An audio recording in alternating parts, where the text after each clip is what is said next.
Hello बच्चों, कैसे हैं आप सब? बढ़िया। आप सभी को इंग्लिश में काउंटिंग्स आती हैं, जो आपने मेरी पुरानी वीडियोस देख देख कर सीख ली है। इसीलिए आप सभी के लिए क्लैपिंग। Very good. लेकिन क्या अब आपको हिंदी में भी काउंटिंग्स आती हैं?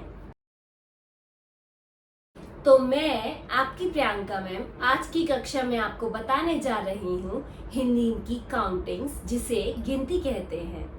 तो चलिए शुरू करते हैं आज की कक्षा। संख्याओं को एक क्रम में लगाने को गिनती कहते हैं, जैसे 1, 2, 3 इत्यादि, जिसके बारे में हम इस कक्षा में जानेंगे। गिनती हम याद करते हैं सिर्फ लिखने के लिए नहीं, बल्कि ये हमारी मदद करती है कुछ भी गिनने में, जैसे ये बच्चे, टॉफियां, पेंसिल इत्यादि। तो चलिए याद करते हैं गिनती।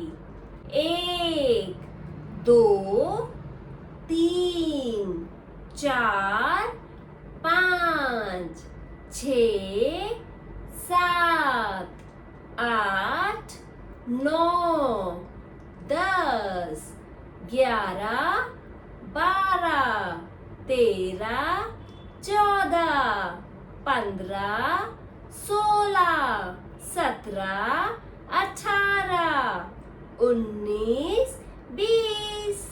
अब थोड़ी जल्दी। 1, 2, 3, 4, 5, 6, 7, 8, 9, 10, 11, 12, 13, 14, 15, 16, 17, 18, 19, 20। आज की कक्षा में हमने जाना गिनतियां 1 से 20 तक। अब आगे की गिनतियां हम आगे की कक्षाओं में जानेंगे।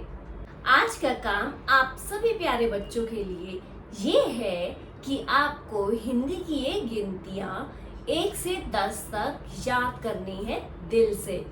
अब समय है एक कहानी का, और हम सुनने जा रहे हैं कहानी कौवे और सांप की। एक पेड़ पर कौवे का जोड़ा रहता था। ये जोड़ा अपना जीवन हंसी खुशी व्यतीत कर रहा था। एक बहुत बड़ा सांप भी उस पेड़ के नीचे घर बनाकर रहने लगा। सांप को अपना नया पड़ोसी पाकर दोनों कौवों को चिंता हुई। कौवों ने अपनी चिंता का विषय अपने मित्रों को भी बताया। मादा कौवे ने रोते हुए कहा, अगर मैंने अंडे दिए और उनको सांप ने खा लिया तो मैं क्या करूंगी?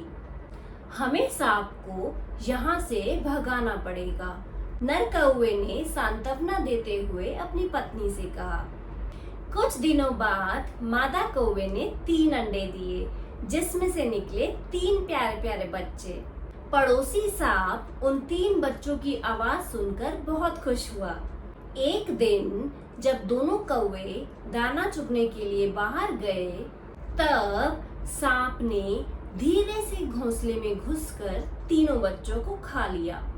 जब दोनों कौवे दाना लेकर वापस आए तो अपने घोंसले को खाली देखकर उनके दुख का ठिकाना न रहा। मादा कौवा रोने लगी तो नर कौवे ने उसे प्यार से पुचकारते हुए कहा, मैं उस सांप को अच्छा सबक सिखाऊंगा। सलाह लेने के लिए कौवा लोमड़ी के पास पहुंचा। कौवे की सारी बात सुनकर लोमड़ी ने सलाह दी, नदी किनारे जहाँ रानी स्नान कर रही होगी, वहाँ उनका हीरो का हार पड़ा होगा, जल्दी जाकर उसे उठा लाओ। कौवे ने सलाह के अनुसार ही काम किया। कौवे को हीरो का हार लेकर उड़ते देख रानी के नौकर उसके पीछे भागे। कौवे ने वो कीमती हार ठीक सांप के घर के ऊपर गिरा दिया, और रानी के नौकरों ने जैसे ही डंडे से उस छेद को धोना शुरू किया, वह लंबा सांप दौड़ते हुए अपने घर से बाहर आ गया। सिपाहियों को डंडे के साथ देखकर वह सांप वहां से भाग खड़ा हुआ और कभी लौटकर नहीं आया। शिक्षा, बुद्धि और चतुराई से बड़ी समस्या का समाधान किया जा सकता है, भले ही शारीरिक शक्ति कम हो।